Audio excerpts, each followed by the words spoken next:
जय श्री राम मित्रों, मैं महेंद्र सिंह आप सभी भक्तों का आध्यात्म की दुनिया में हार्दिक स्वागत करता हूं। मित्रों, आज हम चाणक्य नीति अध्याय 6 को समझेंगे। इससे पहले के जितने भी अध्याय हैं उन सभी का लिंक हमने डिस्क्रिप्शन में दे दिया है। जो भी साथी हमारे साथ नए जुड़े हैं या अभी तक जिन्होंने उन अध्यायों को नहीं देखा है वह उन अध्यायों को अवश्य देखें। वे अध्याय बहुत ही महत्वपूर्ण हैं एवं उत्तम ज्ञान का स्रोत है। तो अब अध्याय 6 को शुरू करते हैं। अध्याय 6 श्लोक 1 अर्थ। मनुष्य वेद आदि शास्त्रों को सुनकर धर्म के रहस्य को जान लेता है। विद्वानों की बात सुनकर दुष्ट आदमी बुरे ढंग से सोचने की बात को छोड़ देता है। गुरु से ज्ञान को सुनकर मनुष्य संसार के बंधन से छूटकर मोक्ष को प्राप्त होता है। मित्रों, आचार्य चाणक्य का विश्वास है कि व्यक्ति वेद शास्त्रों के अध्ययन के अतिरिक्त उन्हें सुनकर भी उनसे लाभ उठा सकता है।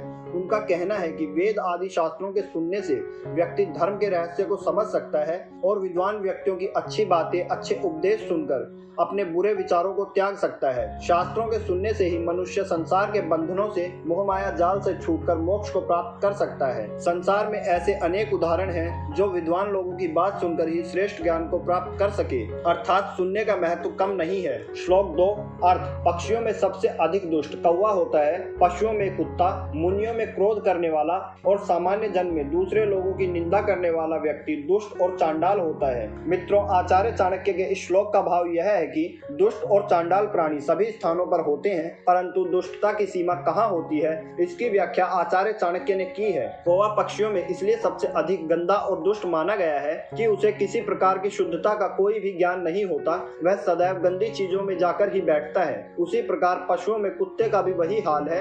आचार्य का कहना है कि ऋषि मुनियों में जो व्यक्ति क्रोध करता है उसे दुष्ट और चांडाल मानना चाहिए, परंतु सामान्य व्यक्तियों में दुष्ट और चांडाल व्यक्ति वह है जो दूसरों की निंदा करता है। श्लोक 3 अर्थ। कांसे का बर्तन राख से मांजने से शुद्ध होता है, तांबे को खटाई से शुद्ध किया जाता है और स्त्री रस वाला होने के बाद ही पवित्र होती है। इसी प्रकार नदी जब तीव्र वेग से बहती है तब उसका जल शुद्ध हो जाता है। श्लोक 4 अर्थ।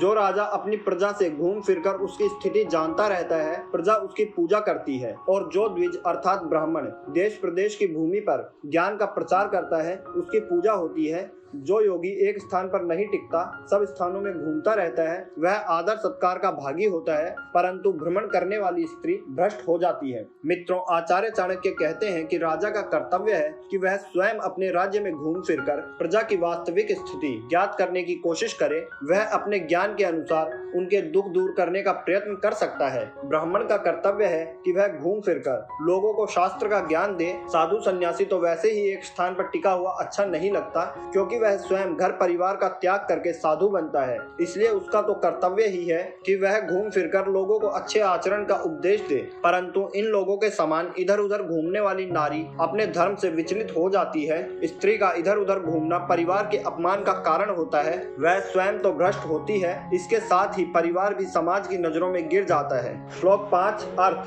मनुष्य जैसा भाग लेकर जन्म लेता है उसकी बुद्धि उसी के अनुसार विचलित होती है और वह व्यवसाय अथवा काम धंधा भी वैसा ही चुनता है तथा उसके सहायक भी उसी प्रकार के होते हैं। मित्रों, आचार्य चाणक्य का कहना है कि जो मनुष्य के भाग में लिखा है अर्थात जो होना है वह तो होकर ही रहता है। मनुष्य काम धंधे के लिए अपनी बुद्धि के अनुरूप ही व्यवसाय को चुनता है और उसके काम धंधे में सहायता करने वाले भी उसके विचारों के अनुरूप ही मिल जाते हैं। श्लोक 6 अर्थ। समय सब प्राणियों को अपने पेट में पचा लेता है, अर्थात सबको नष्ट कर देता है। काल ही सबकी मृत्यु का कारण होता है। जब सब लोग सो जाते हैं तो काल ही जागता रहता है। इसमें संदेह नहीं कि काल बड़ा बलवान है, काल से पार पाना बड़ा कठिन है। मित्रों, आचार्य चाणक्य कहते हैं व्यक्ति काल के प्रभाव से नहीं बच सका। जीवधारियों सहित सभी चीजें काल के प्रभाव से नष्ट हो जाती हैं। सब व्यक्तियों के सो जाने पर भी वह जागता रहता है, अर्थात काल का चक्र सृष्टि के आरंभ से लेकर प्रलय तक चलता रहता है, अर्थात समय कभी नहीं रुकता। जो उसकी उपेक्षा करता है, काल अर्थात समय उसे पीछे छोड़कर आगे निकल जाता है। श्लोक 7 अर्थ। जन्म से अंधे व्यक्ति को दिखाई नहीं देता,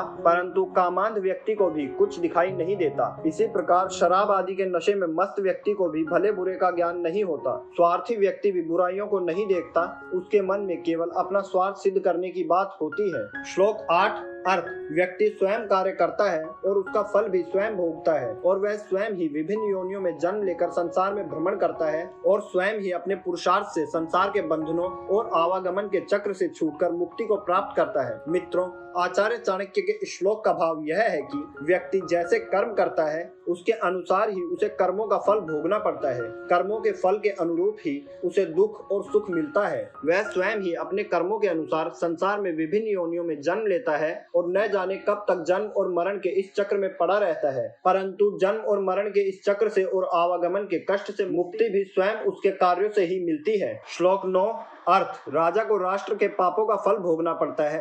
राजा के पाप पुरोहित भोगता है और पत्नी के पाप उसके पति को भोगने पड़ते हैं। इसी प्रकार शिष्य के द्वारा किए गए पाप गुरु को भोगने पड़ते हैं। मित्रों, आचार्य चाणक्य कहते हैं, राजा यदि राष्ट्र को ठीक ढंग से नहीं चलाता है अर्थात अपने कर्तव्य का पालन नहीं करता है तो उससे होने वाली हानि राजा को ही कष्ट पहुंचाती है। यदि पुरोहित अर्थात राजा को परामर्श देने वाला व्यक्ति राजा को ठीक तरह से मंत्रणा नहीं देता है तो उसका पाप पुरोहित को भोगना पड़ता है। स्त्री यदि कोई बुरा कार्य करती है तो उसका दुख उसके पति को उठाना पड़ता है। शिष्य यदि कोई गलती करता है तो वह गुरु को कष्ट पहुंचाता है। श्लोक 10 अर्थ जो पिता अपनी संतान पर ऋण छोड़ जाता है वह बच्चों का शत्रु होता है। बुरे आचरण वाली माता बच्चों की शत्रु होती है। सुंदर पत्नी भी शत्रु होती है और मूर्ख पुत्र भी शत्रु होता है। मित्रों, आचार्य चाणक्य कहते हैं, किसी भी कारण से अपनी संतान पर ऋण छोड़कर मरने वाला पिता शत्रु माना गया है क्योंकि उसके ऋण की अदायगी संतान को करनी पड़ती है। व्यभिचारिणी माता भी शत्रु के समान मानी गई है क्योंकि उससे परिवार कलंकित होता है। इसी प्रकार अत्यधिक सुंदर स्त्री पति के लिए शत्रु का काम करती है क्योंकि बहुत से लोग उसके रूप से आकृष्ट होकर उसे पथ भ्रष्ट करने का प्रयत्न करते हैं और मूर्ख व्यक्ति तो शत्रु होता ही है।